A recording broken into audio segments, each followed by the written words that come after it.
Sofa City Sounds. Holy shit, what a time it was for us to go live.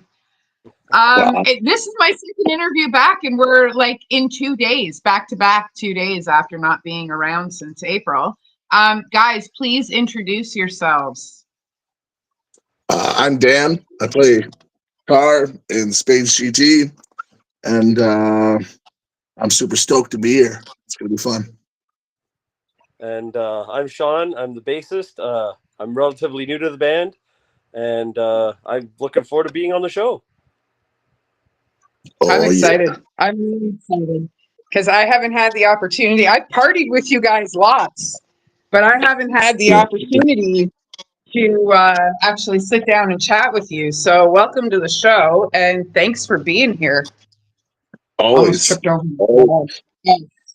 See, that's way Yeah. better than in the ring. I saw Dan's hat at the show. I was like, "Oh, okay, there we go." Yeah, I picked this up at Rye Fest. Oh, That's okay. that's Yeah, and awesome. I need a new one. This one's already starting to get a bit of work stain on her. So next Love time I it. see you, I Wear gotta it get you till to bring she me a cap. dies. Yeah, wear it till she dies. I love it. I appreciate the support so much. I like seriously. You guys are fantastic to work with. You can go do your thing. Go ahead. So yeah, no, I very much appreciate that you guys made Todd a part of the party at Ryefield. Always. The head. Yeah. Somebody. I had to get a picture with it, right? Yeah. Oh, I love it. Somebody had made an Al Snow reference, and that's all I see when I look at him now when I'm at work. That was me. What does everybody want? Yeah, that was awesome. That was awesome. Yeah, it was So, fun time. yeah, I was going to say, let's start by talking about Ryefield. You guys are the first band that I'm interviewing. We were supposed to do interviews before the festival, but we all know my health doesn't always cooperate with us. So here we are. Here we are. So, how did you guys enjoy the festival? What was your experience like? Well, I had a blast. As you know, I have 2 young kids now, so I don't get a chance to get out very often and like do an overnighter. Yep. So this is like my first one this year, and I went hard. I had the wizard staff by the end of the night with the beer cans and Yeah. playing with the boys too. It's always a great time when we get to play a show, especially an outside show. Outdoor venues are chef's kiss. And Ryefield knows how to throw a fucking 10 out of 10 party, man. That's Are my you first kidding year with them. So, that stage yeah. is unreal, man. Pardon? I said the stage is unreal, and then like you get to see all your buddies too, like the whole scene's out and free ice Yeah. cream. Like, you can't Oh, that beat was that. so fun. You can't go wrong with free ice cream. Tattoo artist yeah. on stage. Right? That was fucking amazing. Shout out to Ken. He's fantastic. He tattooed my 17 years sober for me on my arm. And he tattooed the black tooth for the black tooth grin. Thank you. Because, you know, me and Whiskey used to dance a lot together, and huge fan of Pantera. So I just thought it was the perfect way to, yeah. So yeah, it was a great time. It was a great party. I party with them every year for my sober anniversary. So That was my first time playing and going, and like I don't think I'm gonna miss it like ever. Even if we're not playing, I'm still gonna be there. the first one I went to, and I helped with the 50-50, and I think that's when everybody realized how fat my mouth actually was. And I've been doing the 50-50 ever since, man. I'm here to get into your pockets to get the band's money. Give And that money. it was fun. It was fun. I made it really awkward this year. Like I would sit in front of people and be like, how awkward would it be if I went in your pockets not knowing you? And like, do we want to make this easy or do we want to make this hard? And people would be like, well, let's make this hard. And I'd like go to try and get into their pockets, and they're like, that's creepy. And I'm like, you told me to make it difficult and hard. So, you know, it is what it is, man. But I got their money anyway. By the end of the night, people were paying me to go away. So yeah, no, it was a great time, and I'm so glad that you guys got to be there because you're a fucking party on stage, man. We try to be. We try to bring the So, fun, especially Sean up on the bass. I'm just going to ask you this and then we'll get right into you guys. How many beer cans by the end of the night was your Wizard staff? Oh, jeez. I want to say 14 or 15, but I know at one point we had some tape issues. I ran out of tape. So, but by the time the last band went on, I don't think I was even counting anymore. So for all I know, we might have been 20. Who knows? It was tall. That was about 7 feet. Well, because how tall are you? Almost 6'5". So it's Yeah. whatever 7 feet in cans is at least what it was. I just remember at one point I had to like tilt it all the way back and rub my hand down it to get to the mouth. So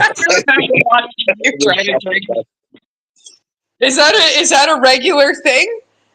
The Wizard staff? The first time I seen it was I think it was 2018 at Rockfest, and the singer from Exploited was there, and he was doing a Wizard staff, and I thought it was the coolest thing ever. And now usually once per summer or festival, you don't want to like wear the gimmick thin, so you do one festival each summer, hand out the Wizard staff. Usually have the hat too, but I kind of shit the bed on that one. Yeah. Well, I mean, I don't really think so though, because look at that gem you got on your head right now. So I appreciate it. I'm pretty sure somebody ended up with my actual hat because my Sofa City hat is gone. Oh. I put a little bit of black marker on the back of mine because it was as clean as the new ones. Is it on there? No. Ah, fuck. No marker.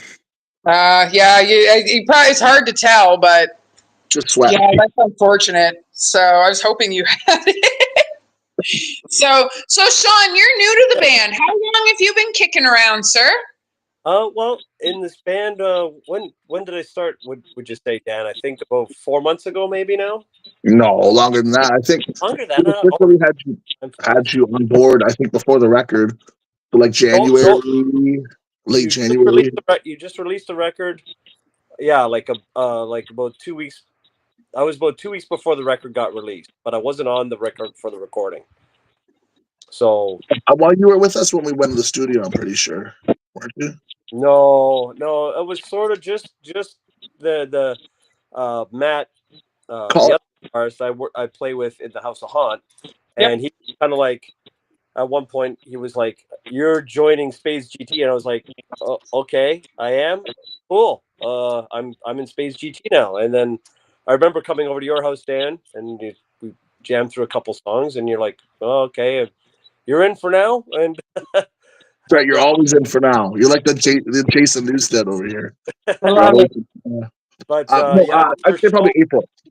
Yeah, the first show was at the Rock Pile. I thought that went really good, and I was excited about that. And I really liked the Spades sound. I used to play in a band before, also called WSAR and Defile, and that was pretty fast and heavy, and I really liked it. And not knocking the House of Haunt, because the House of Haunt's great, but that's sort of where I feel like I love to play, in that sort of fast, heavy, almost Ramones-y, Motorhead sort of realm, you know? Yeah. So it's been really good. I really like it. And I don't know if I feel like I'm figured out my slot in the band yet, but it's coming along and I'm having a good time. Well, from my point of view, you can't tell that you're still trying to figure out your slot in the band. You fit right in from an audience point of view. And like from an interview point of view, you're very easy to talk to, and you guys seem to go back and forth really well together. We do our recap videos after every show. And it's been a running gag that, I tell him, I'm like, okay, Sean, you made it to the next gig. You mess up, buddy. One missed note, you're gone. So like he's on trial here, still on trial. I feel like a drummer in Spinal Tap, you know, like might just explode one time or something, and then be out of the band. I love it. I gotta say, going back to the Ryfield Studios. I was amazed by that, because I've played a few outdoor festivals and I couldn't believe like how nice that stage was, how good the sound was. Professional. They, like you said, a super amazing stage and free ice cream, and you know, it was just a blast. It was The a real hospitality fun. is top tier. Huge shout out to Shane and Steph. They give up our property or their property every year so that we have the opportunity to party like that. We get to set up our tents for free. We get to park our cars for free. The food is the most affordable food anywhere in Ontario. Yeah. Everything. But the Bring your own booze. Like, how do you go wrong with that? No, I know, and I really hope it becomes a new music mecca, and more people come to this and realize how amazing that setup is. I also worry that it might get too popular, and then people get a little dumb. But they seem to maintain. I'm looking for a lighter in case you're wondering why I'm wandering around. I'd like to smoke a joint while you have your glass of homemade wine, and I can find a lighter to join you. If I could reach to the screen, I'd light you up. But yeah, if only technology worked that way. Eh? Oh, there's one. It's in my tin. Yeah, I was hoping Back to the Future would be. I'm glad we don't have smell-o-vision, but I was kind of hoping that some things in Back to the Future would be a little further ahead by now. Yeah, the Jetsons were a little off too, but we got a couple years. Yeah. So I just watched a video that said if Back to the Future was done today, they would have gone back to 1994. Oh, when they go back to the 50s, it would have been 1994. Yeah. Oh, sorry, Dan. That makes you feel old, man. It makes you feel old, Dan. I'm turning 54 October 3rd. That's like... I was born in 93, so. Shut the front door. Okay, so we're like literally all of us are 10 years apart, almost exactly, because I'm 83. So, yeah. So you're what, 32? I'm 42, and Sean's 52. Yeah, more or less. More or less. There we go. Right on. Perfect. That's awesome. Hey, John, how's it going? So, yeah, no, when I saw that, I was kind of like, oh, okay. I remember 1994. I was 11 in 1994. Oh, geez. I'm trying to think of what I was doing in 1994. I graduated high school in '89. I remember seeing Slayer and Motorhead at the concert Masonic Temple. The Masonic Temple, and that was insane. That was crazy. That's funny because you were graduating high school and in mosh pits before Dan was a twinkle in his daddy's eye. Yeah, literally. That's amazing. That's amazing. So I was getting my first concerts at that time. The first show I had ever been to was, and I tell this story so much people could probably say it word for word. The first show I've ever been to was the Sick Boys and the Screaming Beavers in the basement of a head shop called Sloth here in Niagara Falls. And now that shop, the store is a tattoo shop, and they still throw parties in the basement 30 years later. Oh, that hurt. 30 years I've been going to shows. Wow. Sorry, Sean. That's okay. That's okay. I was going to say when I was 15 and Dinosaurs of the Earth, my first concert was Triumph Kings, I think, the album. Wow. That's awesome. Triumph. There you go. Yeah, Triumph is great. Yeah, my first metal show, I don't even know, to be honest with you. I've seen Motorhead quite a few times. I think they were my first metal show. I don't know. I never got to see Motorhead. They came to my hometown in Sault Ste. Marie once, and I was on the fence. I can't remember why I didn't go, but I didn't end up going, and I totally regret it. That was one of them. I haven't seen them, and I haven't seen Megadeth. But So like Megadeth is coming around for I mean, what does farewell tour even mean anymore? Yeah. But I heard Megadeth was coming around for a farewell tour, and I'm gonna try and take my girls. So because I got to see Pantera with them, you know, the legacy of Pantera. And that was one hell of an experience. My kids got to meet Rita 10 years after the first time I met her. And she helped me tell the story of her signing my kids' bracelets. She actually remembered signing bracelets for my kids and meeting me and stuff. It was cool. It was awesome. That's cool. That's cool. So, That's neat. yeah. So, Dan, I know you said your kids are young. The most wonderful concert experience you'll have next to being with your best friends in the pit is bringing your kids. I am so looking forward to it. My son is a very Dawson, like his mom, very like introverted, likes to play, to hang out by himself, likes the shows, likes his personal activities. My daughter is like my mother and like me. She's a social butterfly, and she's gonna be the rock star. I already know it. Second one? She'll Your be daughter's the taking second up the one? guitar. Yes, second born. Yeah. Yep. So my firstborn plays piano and sings pop, and my secondborn listens to Slipknot. Well, so wow. Yeah.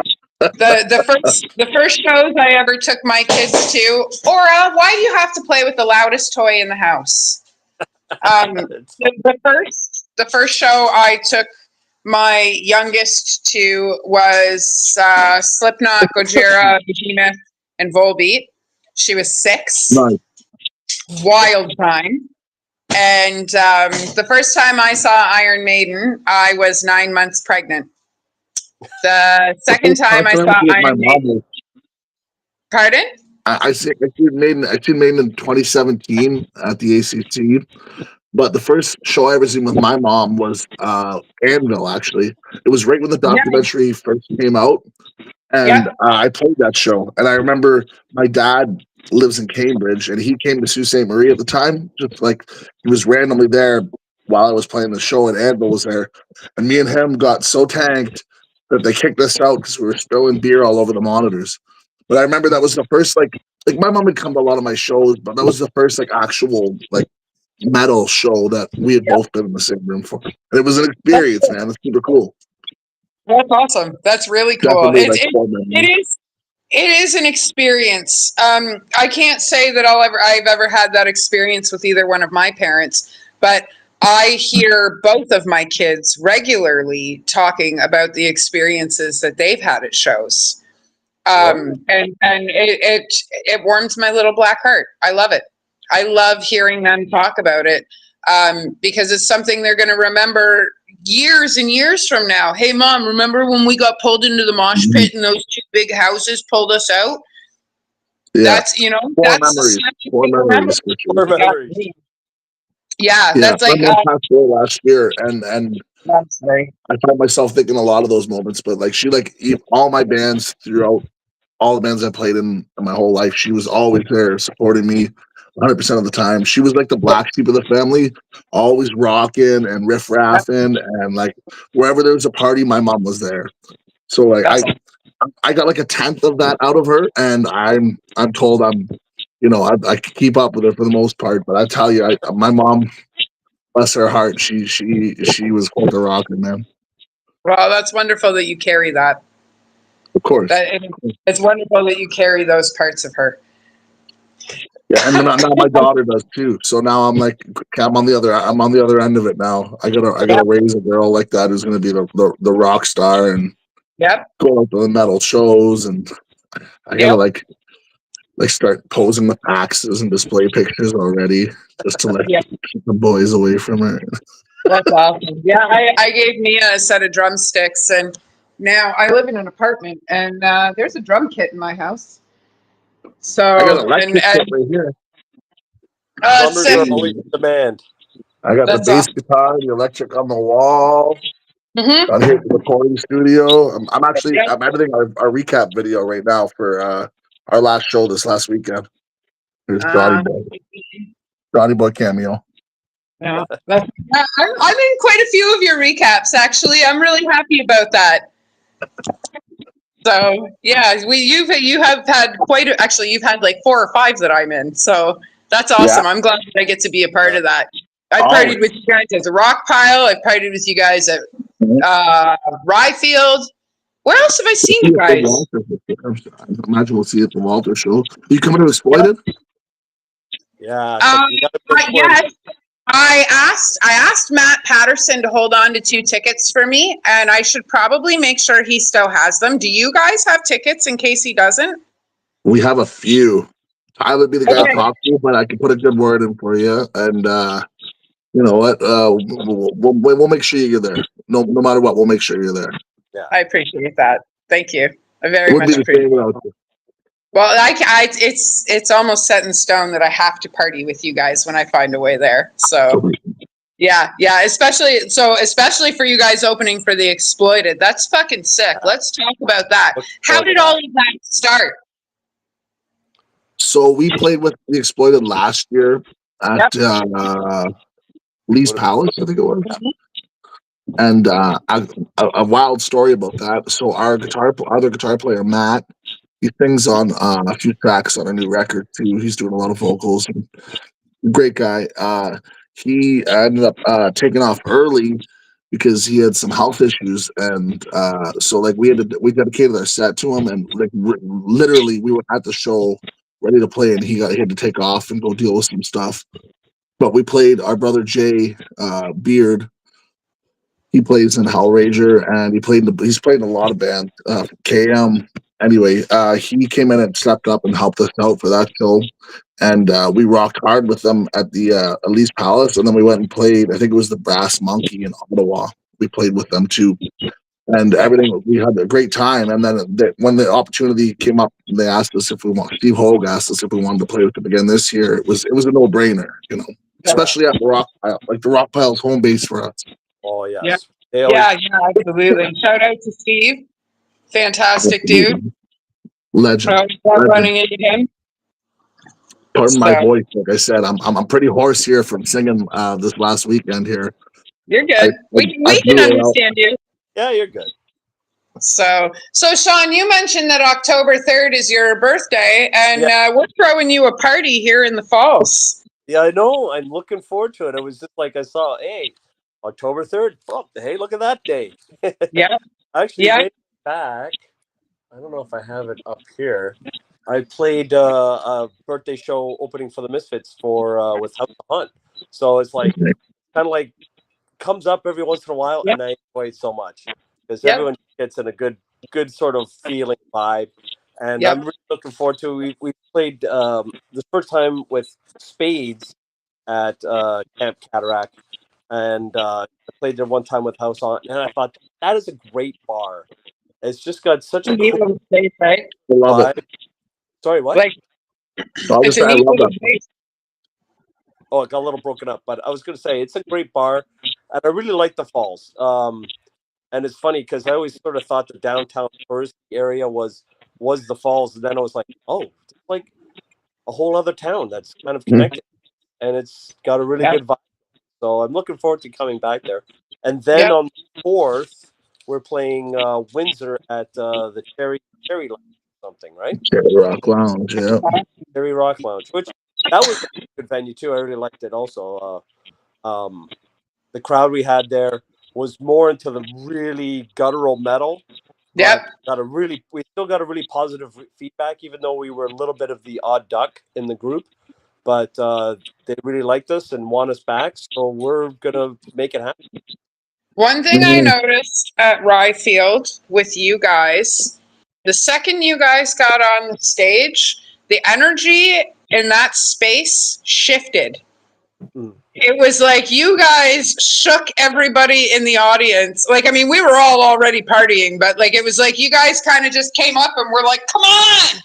And everybody just came alive when you guys played, which happens every time I see you guys. That happens. I feel like you guys are one of those universal bands, much like Guillotine. It doesn't matter what bill you guys end up on, you fit. You your energy, your party style, the way you guys play, it fits on pretty much any bill you're on. Yeah, we try like we consider ourselves a crossover band, like a punk metal crossover band. Yeah. And it kind of plays to our that strength on both bills. We can play a punk bill and a metal bill, and Yeah. be like you said, the odd duck out, but still bring the energy, still bring the party, Yeah. and it's all, like just try to pump people up, man. Like it's all about having a good time. So Yeah. anytime we can, step out and step on stage and do our thing and have a good time, we'll put on the best show we can, and everyone's gonna have a good time. Mhm. No, absolutely. Absolutely. And everybody does. That's the best part. Everybody does have a good time. You guys get on stage and you're like, you're going to be partying by the time we're done. And we all are every time. You'll have a 17-can Wizard staff in no time. That was actually pretty amazing.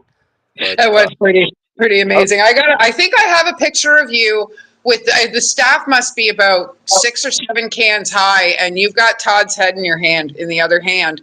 And it's probably one of the most epic pictures. I got to find it and send it to you because it's probably one of the most epic pictures from that day. The one I have is a picture. It's a picture of me on stage with my guitar in one hand, like strapped around my neck, and the hand on the other hand, and it looks gruesome. The only thing that would have made it better is if I had like some fake blood, like all over. It would have been epic. But it was still a sick photo. I had it as my display picture for a bit.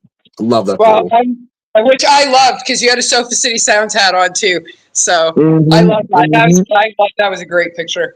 I'm going to try and bring Todd with me to Camp Cataract on the 3rd. Yeah. Because I think it would be fantastic to have him be a part of the crowd. I'll like strap him to my shoulder and be a two-headed like Halloween costume or something. Oh yeah, totally.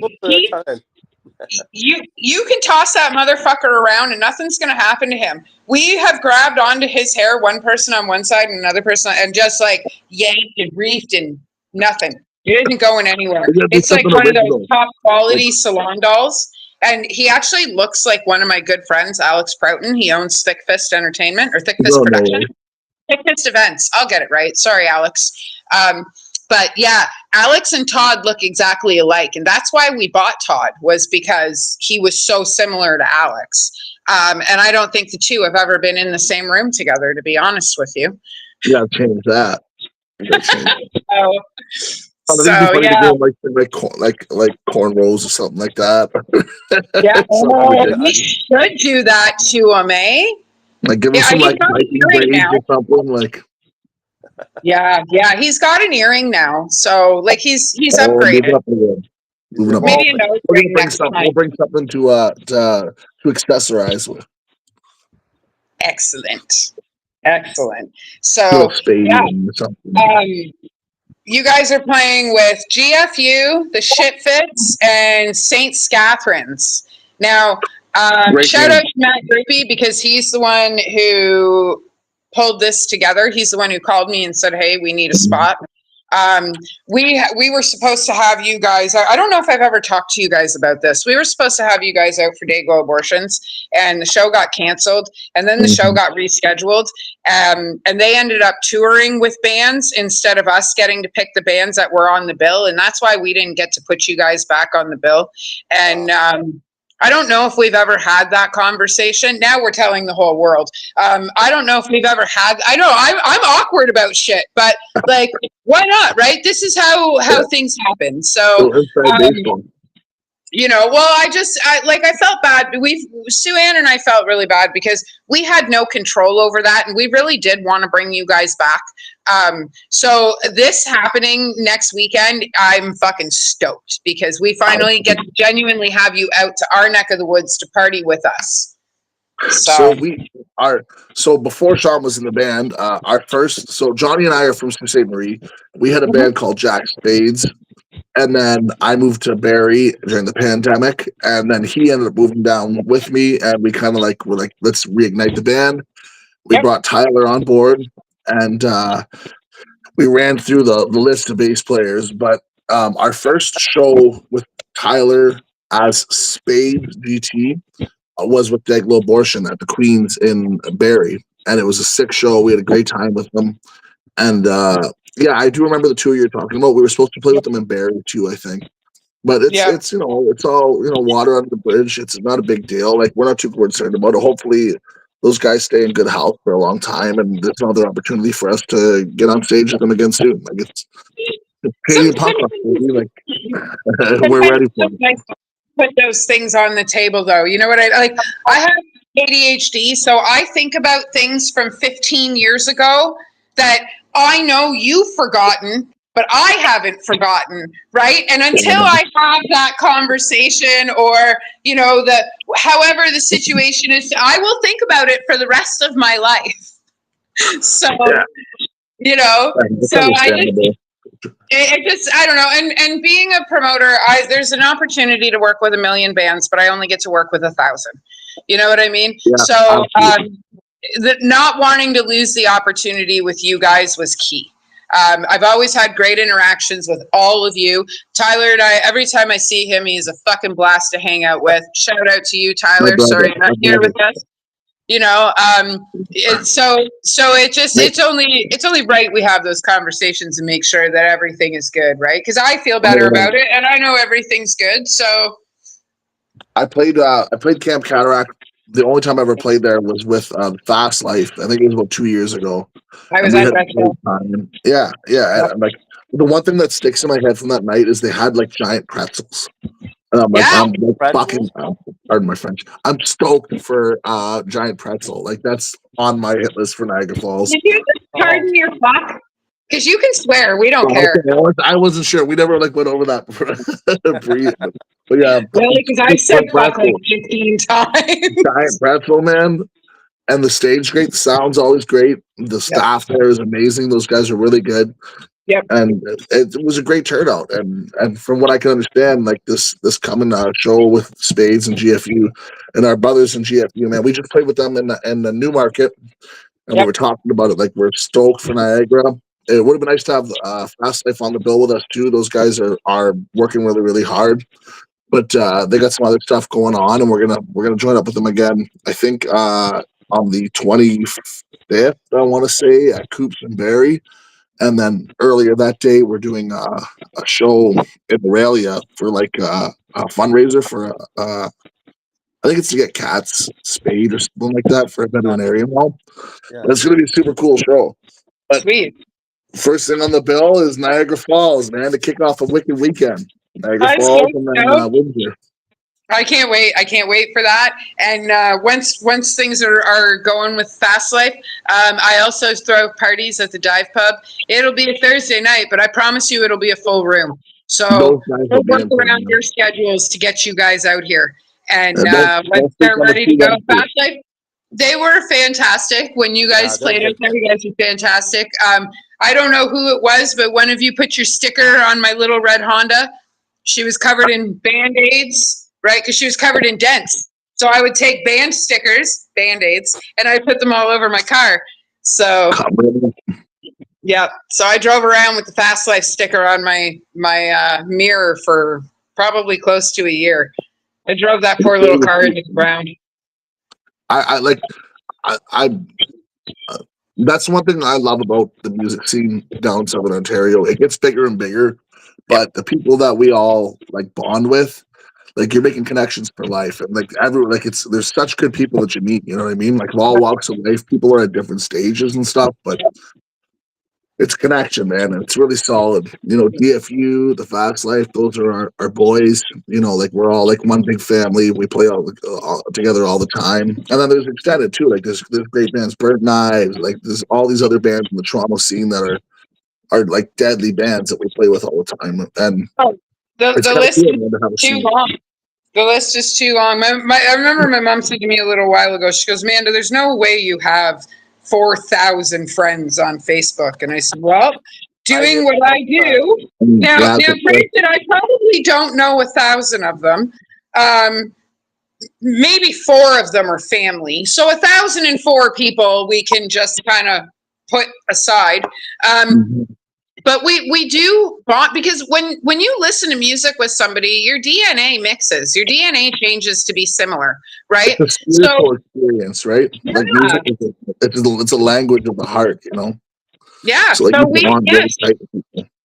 Yeah. So yes, I do have 4,000 friends, you know. Absolutely. There's a lot of people that like, sure, there's a lot of acquaintances in this music scene, but yeah, I can say, Everyone you especially know doing what I knows, do, that's like right? every one of your friends is knows one of your acquaintances, right? That's So it. you're only one person removed from basically everybody in the scene. Yeah. And everyone watches out for each other, and everyone like so you're meeting people, and you're connecting with people. Oh, you know the so and so, and it just makes the family the tree grows bigger, right? Yeah. So Yeah. it's great. I love it. That's the best thing about moving from a small city, Yeah. northern city, to like the GTA, so to speak, or like Southern Ontario. It's great. Everyone's in it, and a high what do they say, a rising tide raises all ships. So when one of us does good, we all do good, and it's great for the Yeah. scene. Yeah, yeah, and it's nice because doing what I do, I get to know each and every one of you, whether it be musically. I learn things about your families. I find out when your birthdays are. I know your kids' names. So at the end of the day, it's a little bit different for me because I actually do get to know you guys as people, not just musicians. Musicians are people. For those of you out there who don't know that, like. Well, it's hard sometimes because like when you're at a show, you're always talking over top of the music, or like it's a loud environment. So with the platform, you get a chance to talk to people, like like an aside to what you're usually used to, which is like that extra level of connection that you get with everybody above what you get with the regular crew. Like just socializing occasionally at shows. So it's Yeah. awesome. I know Tyler's got his show right now too. He's doing Drummers Paradise, which is doing really, really well. Those guys are killing it. And Yeah. John and I have been talking about doing some kind of thing just for the same reason, like to just connect with people on that additional level. Yeah. My partner Rob Peters, he's the lead singer of Ready to Die. He was with The Further. He's the one who's going to be doing sound for Camp Cataract. He's been doing sound for a little while. I lost my train of thought. See how fast that happened? Well, It's gone. It's gone. Wow. I hope nobody wanted to hear what I had to say because I have no fucking clue what it was. And welcome to my ADHD problems, which is memory loss in mid-sentence. there's nothing wrong with that, man. We got 1,000 things to talk about. There's no loss for conversation. Yeah, I don't even know what I was talking about. I know I was going to mention something about working with Rob and something else. That's gone. Fuck it. It's gone. That's a big shot right there too. Like sound guys, like they never get enough love, man. Like No. it doesn't matter what the show is. Like the sound guy never gets enough love. So shout out to Rob. Yeah. Oh, Rob. Oh, I know what I was going to say. Thank you for that. Huge shout out to Rob right now. He's a fantastic dude. He works his ass off for the scene. He and I were actually talking about doing like a musician's hour where he and I come on live and start talking about the effects of mental health in the industry and how music has saved some of us and how it keeps some of us going. Because it's huge. I see a lot of us, even me. How many times have you guys seen my status? Because I know I have a large platform, and it's important to be honest about your mental health. So how many times have you guys seen my status where I'm like, guys, I'm checking out because I'm not feeling well. My health is kind of bugging me, and I'll see you in a little while. And on the other side, too, like I imagine like it's great for the sobriety and stuff like that too. Like to have that kind of, you know what I mean, like a platform and stuff like that to kind of just extend a bit more of yourself where you don't feel pressured so much that. Well, yeah, it's there's a lot of us in the scene now that are sober. I've been doing it for 17 years. So when I started off in the scene sober, it was a different world. We didn't treat and I was there to experience it. So we didn't treat sobriety 17 to 20 years ago like we do now. Yeah, it was very stigmatized for a long time. Yeah, oh, absolutely. For a long time, people didn't call me because, Amanda doesn't party anymore. there was a $1,000 bet on how long I would stay sober. It's And, unfortunate, you know. It's terrible because I didn't get the fucking money. Like, I'm still sober. Where'd it go? Yeah. Right? You Also, want fuck those everybody to be guys. like You're not friends with them anymore. But, Oh. no, sorry, go ahead. Like, part of like why I think a lot of people connect with this latest album, we have a song called Demons on there, and it talks about that. It talks about the idea that, you know, there's people that have personal struggles, and I think in music you find a lot of people that go through that, because creative people, they sometimes, I think it's like a matter they try and calm themselves a little bit, and unfortunately they get into the drugs and alcohol thing, or they socialize a lot, and it's kind of expected of them, so get in that loop. But it's hard to beat. It's hard to beat. Well, Good the to thing see with creative getting out of it. people, the thing, yeah, and you're absolutely right about that, because the thing about creative people is we're very spherical people. We're very animated in 4D, and we're you get in that fucking box, man. From 9 to 5, you're in that fucking box. You know what I mean? You go to school and you get a good job and you go to college and do this and fuck off, man. You know what? My life was miserable. It was terrible. I had a 9 to 5. I had 2 kids. I had a marriage I wasn't happy with. All that fun stuff. All the things they told me in life I was to work hard for. Guess what? I had 2 major heart attacks. Oh. And having that fucking particular box life shit almost killed me. And here I am now doing what I love, working with people like yourselves that I fucking love. I live every day like I'm not going to wake up tomorrow, because you know what? The overlords we pay the bills to don't give a fuck whether we live or die, and I don't give a fuck whether they get paid. No. You know, I mean, don't get me wrong. I pay my bills, but like, I pay to live, but I only pay what I have to live. I enjoy my life, and if you don't like it, that's the right mentality, right? Like at the end of the day, as long as you're happy with who you are, and all of us on an individual level, you're happy with who you are, you're happy, and success is measured individually. Like, what someone else's expectations are of you don't matter, as long as you know you're putting your best foot forward and you're doing what's best for your life, and you're measuring your own success, right? Like that's super important, you know. And that's something I'm very proud of. Like, there's a lot of things I disagree with my generation. We're talking about, you know, we're all 10 years apart.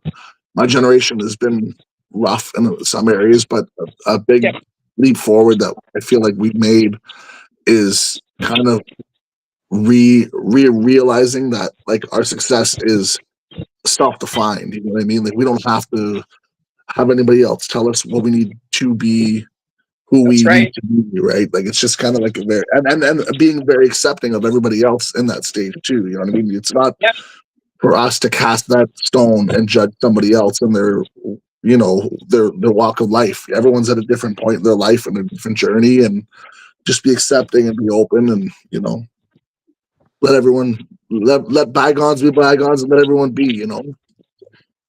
Well, and that's it. That's fucking really cool. So I'm proud of it. I was going to say, it's an interesting thing you mentioned there about the generational thing too. Yeah.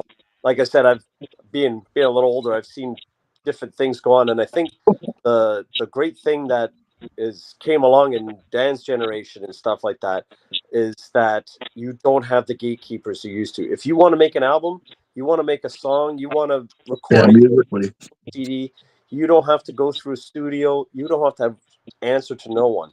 Which before, you know, if you weren't like, if you were going to a studio and some guy was like splicing tape, you had to get that music dead on. You couldn't mess up at all.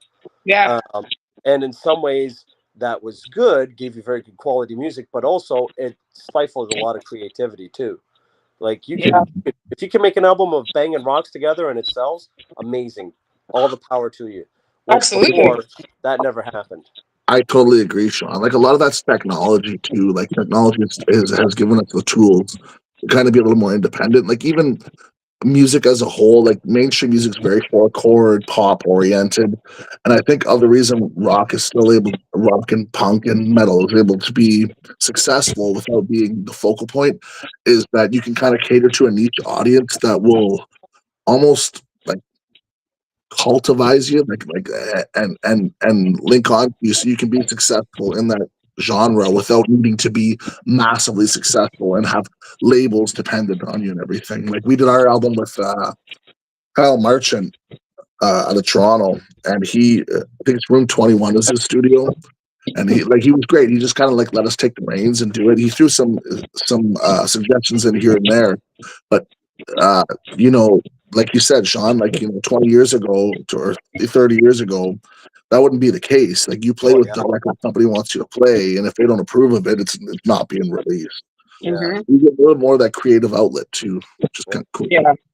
Good Yeah, point. no, I love the way things have evolved for us in the scene, because I mean, like, nobody likes to talk about COVID, so we're not going to talk about that, but we're going to talk about how we've grown from that time, because that was a very dark time for metal. It was a very dark time for a lot of musicians. Now, the beautiful thing about that is a lot of us creatives were hidden away with nothing but our pens and our guitars and our drums and our voices. That's actually how Sofa City became a thing. I started working with TJ Palmer from the Boneyard, and he and I ended up separating ways. He's still one of my best friends. I love him to death. But we ended up separating, doing our own thing. He finally bought his property in Texas, and I'm so happy for him, because that's all he ever talked about at the beginning of COVID, and he got it. And here I am 1,000 interviews later. So, it's been a wild ride, but COVID really gave us the opportunity to see what we were all made of, see who really wanted to be here, see who were the learners, who were the listeners, who, we all really learned our position in this industry and how to work together and survive it. Oh yeah, that was, and what's come out of it, our scene, our metal scene, I can tell you the hardcore scene in Niagara Falls is stronger than I've ever seen it. Nice. Music is growing exponentially. Heavy music is growing exponentially in Southern Ontario. And I don't know one bad band right now. Everybody sounds fucking amazing. I was going to say, at that Ryfield studio, the first band that came on, they had like almost like a Led Zeppelin kind of sound going for them. Who were they? They were so good, and I was like, oh man, look at these young guys. They're doing this rock and roll, like way back, like the 60s, 70s rock and roll sound. I was so happy to hear that, because you get so much of the top 40 stuff. Yeah. And people and I think what, like you said about the metal, is a lot of people are like, you know what, I'm tired of that. I don't want to hear that process stuff. I don't want to hear auto-tune. I want to hear someone actually strum a guitar. And that, like I said, that Ryfield studio, that gave me a lot of hope. That was great. Yeah. And one thing I have to say about Ryfield, that I kind of took a page from when it came to running the Mayhem Metal Market, which, shameless plug, we're back November 22nd for our Mayhem Metal Christmas. Metal Santa's going to be there, so that's going to be fucking fun. But one thing I can say I took from them, and I thank them for very much, is mixing metal. And it, like, there was almost every genre of metal, every subgenre of metal on that stage that day. Yeah, I knew a few of the bands that were up there, but I got introduced to some really, really good bands like Death Club. I really like those guys. They were great. I like them. And I can't remember the name of them, but the band that played last, I thought they were phenomenal. What a phenomenal band, man! Those guys are unbelievable. Like real. I had them come out to Dive Pub, and I thought they were going to shake the building down. Cutthroat, man. Yeah, oh yeah, and Guillotine right before them. Yeah, those guys are really good too. Everybody's Man. really good. Like that's what I'm saying. Like, what a great festival. Like, you Yeah. don't sleep on Rye Fest. If you're listening right Yeah. now, like, don't No. sleep on Rye Fest. You know, be No, there. and it's an under $50 show. You get Yeah. anywhere that. from 12 to 15 bands. You get free parking, you get free Mhm. camping, or you get it all included in your fucking $40 ticket. No food combination was over $10. Yeah, None. like you can't even go to the movie theater for that kind of price. You know what I mean? And you're getting the whole night, of entertainment. And the other thing too, like, shout out to the guys, because they took really good care of the bands, man. I don't know if anybody knows this, but they put a spread out in the green room for all the bands Yeah. and the staff. So like, Yeah. like they took really, really good care of everybody, man. And They Adam, did. I had so much fun at that show.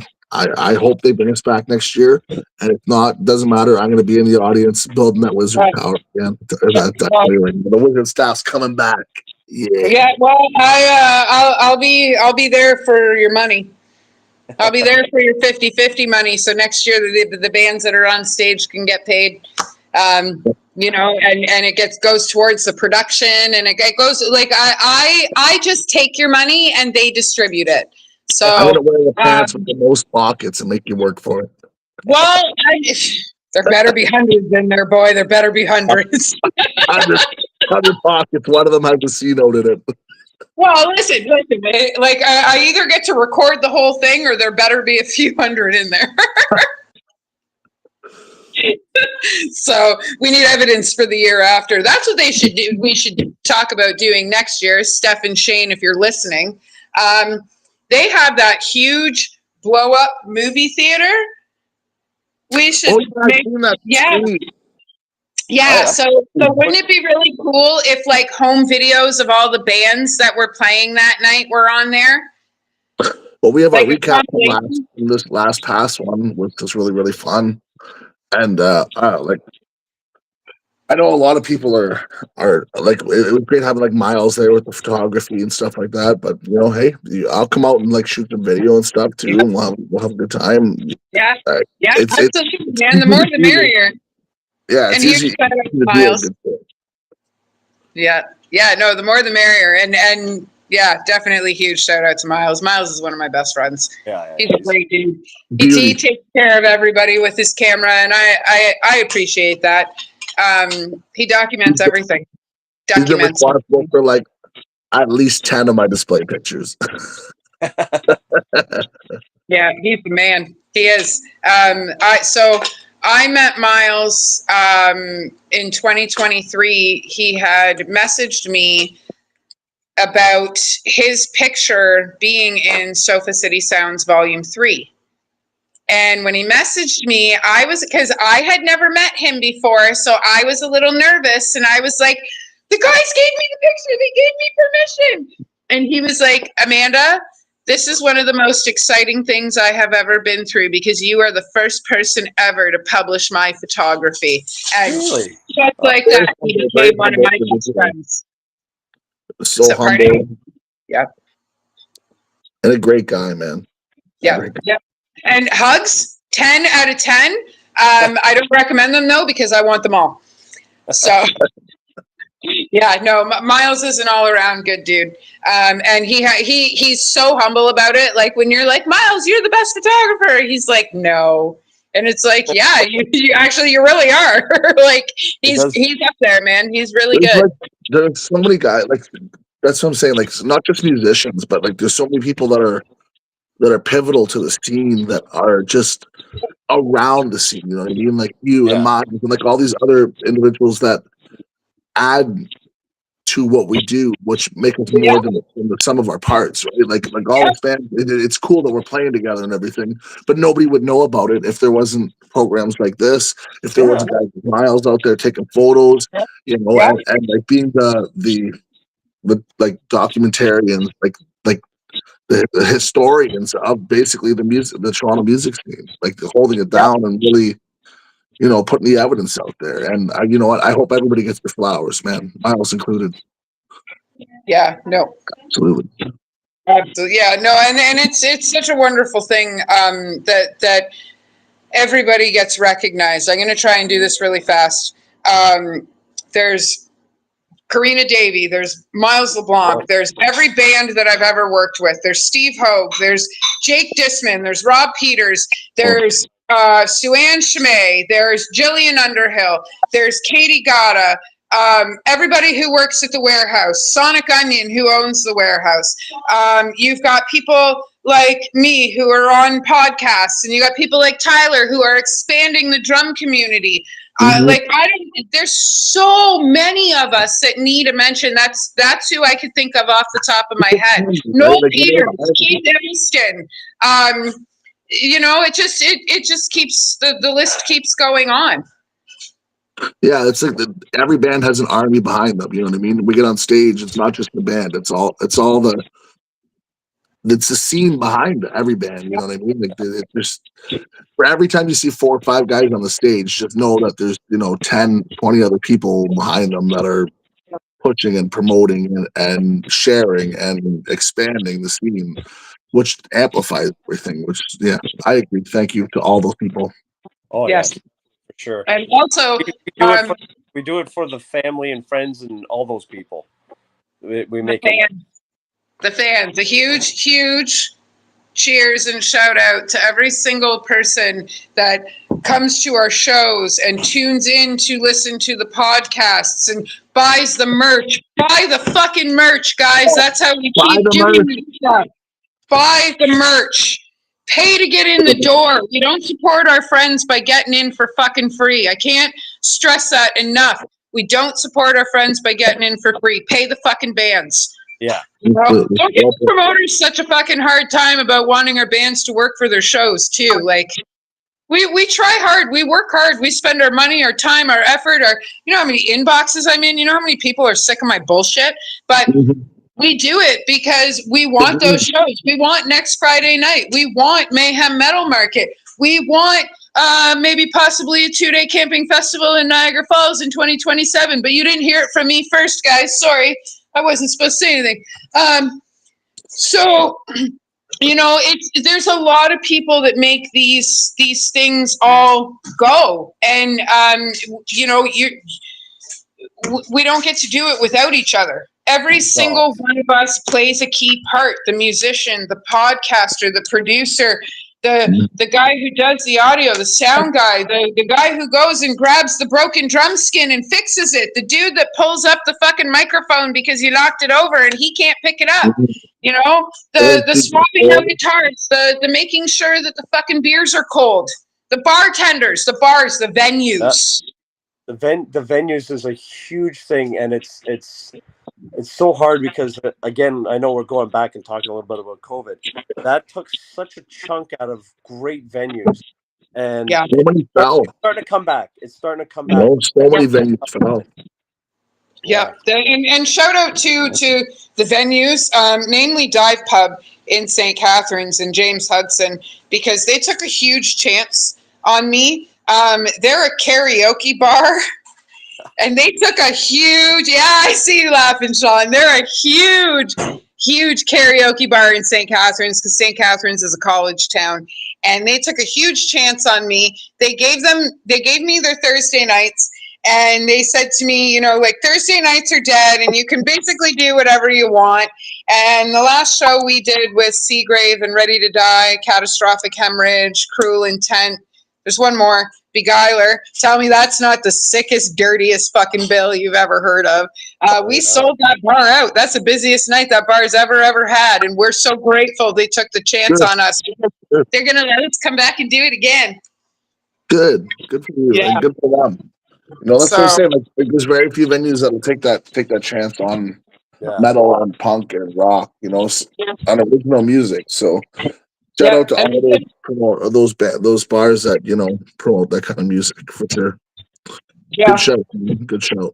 Yeah, go ahead, just quiet. So, but we're very lucky. Lucky's not the word, because we're all working towards this. We're all working hard for this. Blessed, I guess. That's a weird word to use.